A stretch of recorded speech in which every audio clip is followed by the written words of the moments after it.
नमस्कार मित्रांनो. तर घरोघरी मातीच्या चुली या मालिकेच्या 19 मेच्या एपिसोडमध्ये छान ट्विस्ट बघायला मिळतोय. आणि ट्विस्ट असा असणार आहे की जानकी शर्वरी हॉस्पिटलमधून घरी येतात. घरी आल्या आल्या त्यांना समोर दिसतं की ऋषिकेश, सौमित्र आणि ऐश्वर्या घरी आलेत. शर्वरी म्हणते, आलात का तुम्ही? झाली का विक्रांतची आणि तुमची भेट? समजलं का काही माझ्याबद्दल? तुम्ही सगळे बँगलोरला माझी चौकशी करायला गेला होतात ना? तुम्हाला कोणालाच माझ्यावर विश्वास नाही आहे. ही जानकी वहिनी, हिला तर अजिबात नाही आहे माझ्यावर विश्वास. हिच्या सांगण्यावरून तुम्ही संशय घेतला ना सगळ्यांनी, आणि तुम्ही गेला होतात ना? ऐश्वर्या म्हणते, तुमच्यावर संशय यावा असंच तुम्ही वागत होतात. तुम्ही आमच्यासोबत खोटं बोललात. शर्वरी म्हणते, काय झालं? काय खोटं बोलले मी? ऐश्वर्या म्हणते, तुम्ही हे सांगितलं आम्हाला की विक्रांत भाऊजींनी कार्तिकला हॉस्टेलमध्ये टाकले आणि ते निघून गेले. पण कार्तिकला विक्रांत भाऊजींनी नाही, तर तुम्ही हॉस्टेलमध्ये टाकलं होतं. खोटं बोललात ना तुम्ही? नाना म्हणतात, काय? ही खोटं बोलली? शर्वरी घाबरते. शर्वरी म्हणते, नाही नाना, मी खोटं नाही बोलते. मी त्याला हॉस्टेलमध्ये नाही ठेवलं, विक्रांतने ठेवलं. जानकी म्हणते, हो का? मग सिद्ध करा तुम्ही की तुम्ही खऱ्या आहात. करताय ना सिद्ध? शर्वरी खूप घाबरलेली असते. ती आकांडतांडव सुरू करते. आता शर्वरीचं सत्य, शर्वरीचा बॉयफ्रेंड सगळे कसं शोधून काढतायत आणि विक्रांतला कसं सुखरूप आणतायत ते बघणंही तेवढंच इंटरेस्टिंग असेल. तर या सगळ्याची सुरुवात कशी होते ते थोडक्यात पाहू. तर मालिकेत आपल्याला असं बघायला मिळतं आहे की रात्री शर्वरीचा तमाशा झाल्यावर कोणालाच झोप लागत नसते. जानकी, अवंतिका एका रूममध्ये झोपणार असतात. जानकी म्हणते, मगाशी जो काही तमाशा झाला ना, त्यामागे नक्कीच काहीतरी कारण आहे. शर्वरी काहीतरी लपवते. अवंतिका म्हणते, किती दिवस लपवणार आहे ती? आज न उद्या ते सगळं बाहेर येणारच आहे.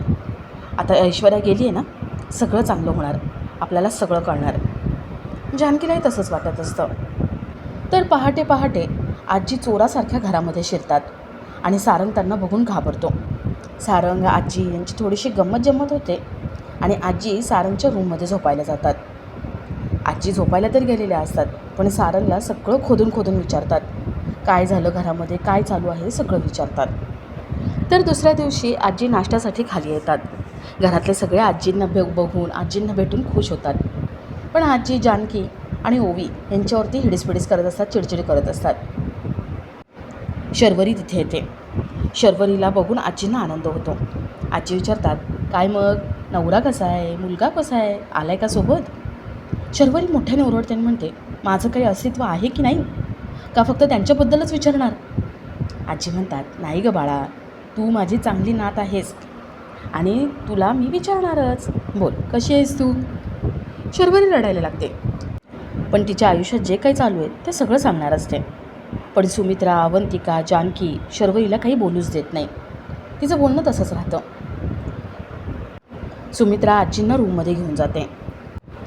तर घरातले सगळे आपापल्या कामामध्ये बिझी आहेत हे बघून शर्वरी म्हणते, मी दवाखान्यात जाऊन येते. ती पुढे काही सांगत नाही आणि घरातून बाहेर पडते. अवंतिकाला डाऊट आलेला असतो. अवंतिका लगेच जानकीला फोन लावते आणि शर्वरी दवाखान्यात जाणारे हे सांगते. जानकी गेटवरच थांबून राहते. शर्वरी जशी घाईघाईने जात असते तशी जानकी तिला थांबवते. जानकी विचारते, वंस, कुठं चाललात तुम्ही? शर्वरी म्हणते, घरामध्ये नाही का सारखी माझी चिडचिड होते, त्यामुळे डोकं फार दुखते, म्हटलं दवाखान्यात जाऊन यावं. जानकी म्हणते, चालेल, मी पण येते, चला. शर्वरी म्हणते, नको नको, तुझी काय गरज आहे?